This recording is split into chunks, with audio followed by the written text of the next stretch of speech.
Hello students, welcome back to my channel. আজি মই class 10 ITITs বিষয়ৰ তোমালোকৰ job role book অৰ্থাৎ domestic data entry operator reference bookৰ পৰা তোমালোকৰ unit number 1 digital documentation advanced তোমালোকৰ chapter 2 that is working with images or মই topic খিনি explain কৰিবলৈ লৈছো সো আহা দেৰি নকৰাকৈ ভিডিওটো আৰম্ভ কৰো আমি চাই লওঁ কি টপিক আমি কৰিম এই chapterটোত so Topics to be covered. So, inserting an image in a document in LibreOffice Writer and MS Word. So, both software, LibreOffice Writer or MS Word, I mean image key insert kora mi to some number one topic. The second topic is modifying an image. Image that I key modify korim, resizing an image or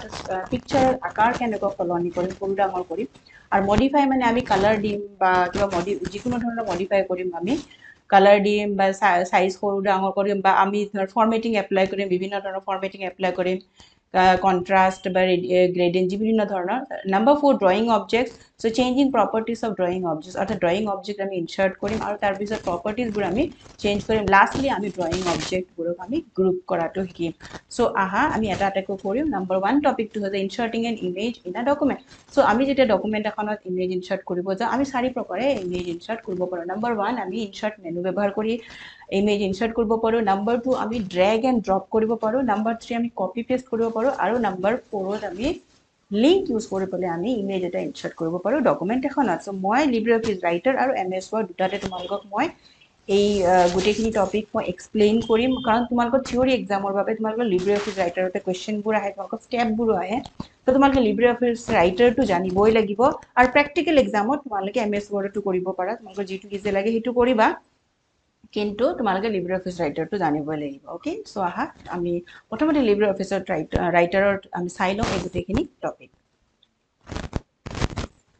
তো মই ইয়াতে তোমালোকে স্ক্ৰিনত দেখিবলৈ পাইছা LibreOffice Writer টো open কৰি লৈছো তেতে ওয়াৰ্ড ডকুমেন্ট আমি LibreOffice টো ওপেন কৰি ৰাইটাৰ ডকুমেন্টত আমি ডাবল ক্লিক কৰিম তাৰ পিছত আমাৰ ডকুমেন্টখন খোল খাই যাব এতিয়া আমি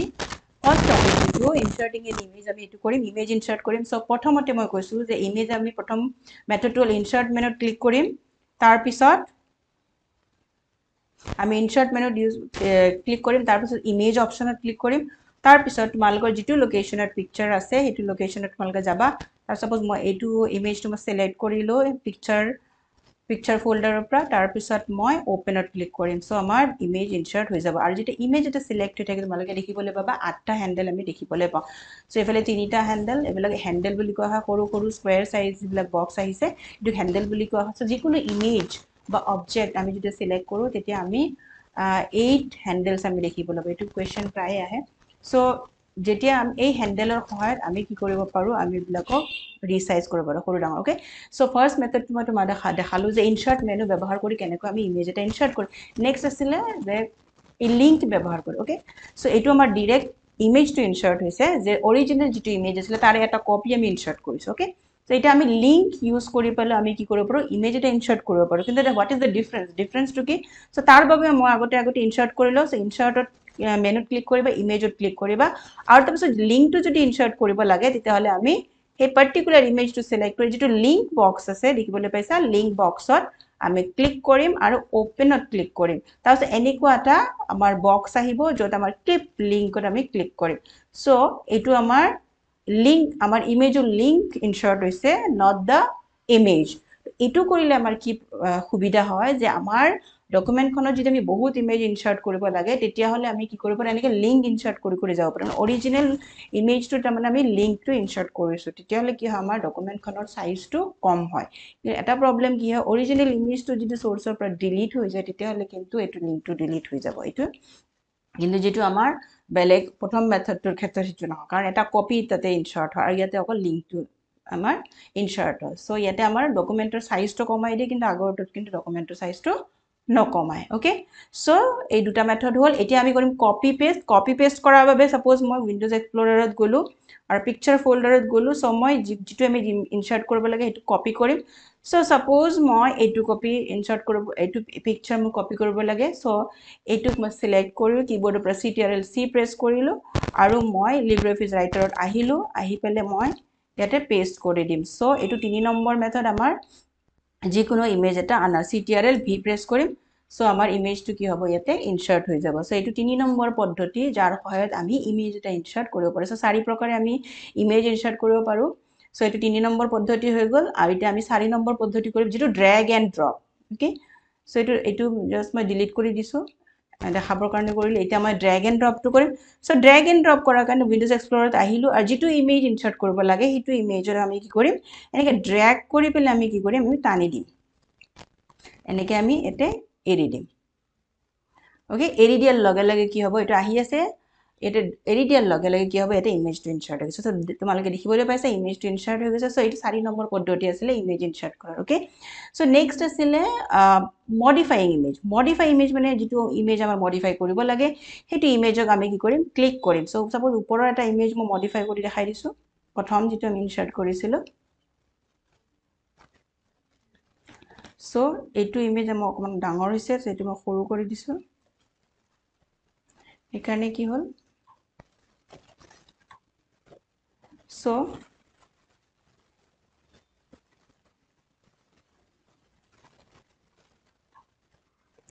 এই ইমেজটো মডিফাই কৰাৰ বাবে কি কৰিম আমি ইমেজ টুলবাৰত ক্লিক কৰিম ইমেজটো সিলেক্ট হোৱাৰ লগে লগে আমি ইমেজ টুলবাৰ দেখিবলৈ পাম এইকেইটা আমাৰ ফ্লিপ ভাৰ্টিকেলি সো এটো ভাৰ্টিকেল হ'ব ফ্লিপ হৰাইজন্টেলি সো এই ধৰণে আমি মডিফাই কৰিব পাৰিম এইটো ৰোটেট কৰিব পাৰো সো ৰোটেট কৰাৰ লগে লগে এনেকে কিছুমান গোলা এনেকে সাৰ্কেলৰ কিছুমান বাটন আহি যাব ওকে সো হেবিলাক ইউজ কৰি পেলাই আমি ৰোটেট কৰিব পাৰো যিমান ডিগ্ৰী এংগেল তুমি ৰোটেট কৰিব খোজা তাত ইয়াতে আমি এটা কালাৰ দিব পাৰো বিভিন্ন কালাৰ আমি আছে ইয়াতে ৰেড গ্ৰীন তুমি যদি এটা কালাৰ বিলাক বঢ়াই দিয়া তেতিয়া পিকচাৰটোৰ কালাৰটো কি হ'ব তোমালকে পিকচাৰটোৰ কালাৰটো চাবা চেঞ্জ হৈছে সো এই ধৰণে তোমালকে ইমেজ এটা মডিফাই কৰিব পাৰা সিলেক্ট কৰি আমি ইমেজ টুলবাৰৰ পৰা যিকোনো এটা ইমেজ আমি মডিফাই কৰিব পাৰো দেন ৰিসাইজটো একো নাই যে ক্লিক কৰিলে আমাৰ যেটো 8 হ্যান্ডেলস আহে আমি সেই দুটা এই হ্যান্ডেলস বিলাক ইউজ কৰি পেলাই আমি কি কৰিব পাৰো আমি সৰু ডাঙৰ কৰিব পাৰো হেতু দ্যাট ইজ কল্ড ৰিসাইজিং অৰ্থাৎ ছবিৰ আকাৰটো সলনি কৰা সৰু ডাঙৰ কৰা সো মডিফাইং to হৈ গল এতিয়া আমি নেক্সট কৰিম গ্ৰুপিং অবজেক্টবোৰ কেনেকৈ ইনসাৰ্ট কৰিব লাগে তাৰ বাবে আমি ক্লিক কৰিম ইনসাৰ্টত তাৰ পিছত শেপ অপশনত আমি ক্লিক কৰিম তাৰ পিছত যেটো মেনু লাব তাৰ পৰা যেটো অবজেক্ট আমাৰ ড্ৰ কৰিব লাগে হেতু অবজেক্টত গৈ আমি মাউস পইন্টাৰটো থলে আকৌ তাৰে আন্ডাৰ থকা বেলেগ বেলেগ অবজেক্ট বিলাক আমাৰ শো কৰিব সো সিম্বল শেপছত যদি কৰো আমাৰ স্মাইলি আহিছে সো সাপোজ মই এটা স্মাইলি টু ড্ৰ কৰো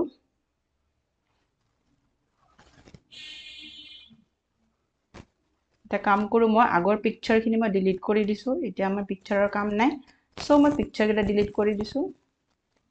এতিয়া আমি শেপস ইনসাৰ্ট কৰিম অৰ্থাৎ অবজেক্ট ইনসাৰ্ট কৰিম তো তাৰ কাৰণে ইনসাৰ্ট মেনু দেন শেপ দেন আমাৰ সাপোজ সিম্বল শেপত গৈ মই স্মাইলি টু ড্ৰ কৰিলো এটো স্মাইলি আমি যিমান ইচ্ছা যিমান গিটা ইচ্ছা আমি এনেকে ড্ৰ কৰিব পাৰো ওকে তো আমাৰ ইনসাৰ্ট হৈ গল আমি ড্ৰয়িং অবজেক্টটো আমি কৰিলো এতিয়া আমি ইয়াৰ প্ৰপাৰ্টিজবোৰ কেনে চেঞ্জ কৰিব পাৰো যিকোনো এটা শেপত আমি ক্লিক কৰিম এনেকৈ ক্লিক কৰি যেটা এনেকৈ আমি এনেকে কি হয় আমি এতিয়া পইন্টাৰটো আমাৰ এইটো শেপ হৈ আছে অৰ্থাৎ আমাৰ আৰু গৈ আছে এটা পইন্টাৰটো যদি আমি ইয়াৰ এডিট মোডত আনিব লাগে মডিফাই মোডত আনিব লাগে তেতিয়ালে আমি এস্কেপ প্ৰেছ কৰিম ওকে তো এতিয়া যদি আমি ক্লিক কৰিম আমি এইটো অবজেক্টটোক আমি কি কৰিব পাৰো ইয়াৰ প্ৰপাৰ্টিজবোৰ চেঞ্জ কৰিব পাৰো ইয়াৰ প্ৰপাৰ্টিজবোৰ চেঞ্জ কৰাৰ বাবে আমাৰ ইয়াতে বেলেগ বেলেগ অপচন আছে তো ইয়াৰ পৰা আমি কালাৰ দিব পাৰো যেনেকৈ ইয়াতে আমি ৰেড কালাৰ দিলু ইয়াতে আমি গ্ৰেডিয়েন্ট দিব পাৰো ভিতৰৰ কালাৰটো তাৰ পিছত আমি এটা লাইন কালাৰটো দিব পাৰো আমি সাপোজ যদি গ্ৰীন দিউ তো গ্ৰীন কালাৰৰ লাইন আছে লাইনৰ থিকনেসটো আমি ইয়াৰ পৰা দিব পাৰো সো এই ধৰণে তোমালোকে মডিফাই কৰিব পাৰা কালাৰটো এটো মই সানশাইন দিলক মই উজ্জ্বল হয় তো এনেকুৱা ধৰণে তোমালোকে ড্ৰয়িং অবজেক্ট বিলাক কি কৰিব পাৰা ইয়াৰ প্ৰপাৰ্টিজবোৰ চেঞ্জ কৰিব পাৰা এতিয়া আমাৰ লাষ্ট টপিকটো আছে যে অবজেক্টবোৰ কি ধৰে গ্ৰুপ কৰে অৰ্থাৎ সো আমি যেটা এইটো ফৰম্যাট কৰিব লাগে বেলেগ কি কৰিব লগা হৈছে এইটো বেলেগ কি কৰিব লগা হৈছে হয় না তো আমি যেটা গ্ৰুপ কৰি দিও গ্ৰুপ আমি হেইভাবে কৰো যাতে আমি গোটেই বিলাক অবজেক্টক এবাৰত ফৰম্যাটিং কৰিলে গোটেই বিলাকত যেতে এপ্লাই হৈ যায় সো হেইভাবে আমি গ্ৰুপ কৰো তো গ্ৰুপ কৰাৰ বাবে আমি কি কৰিম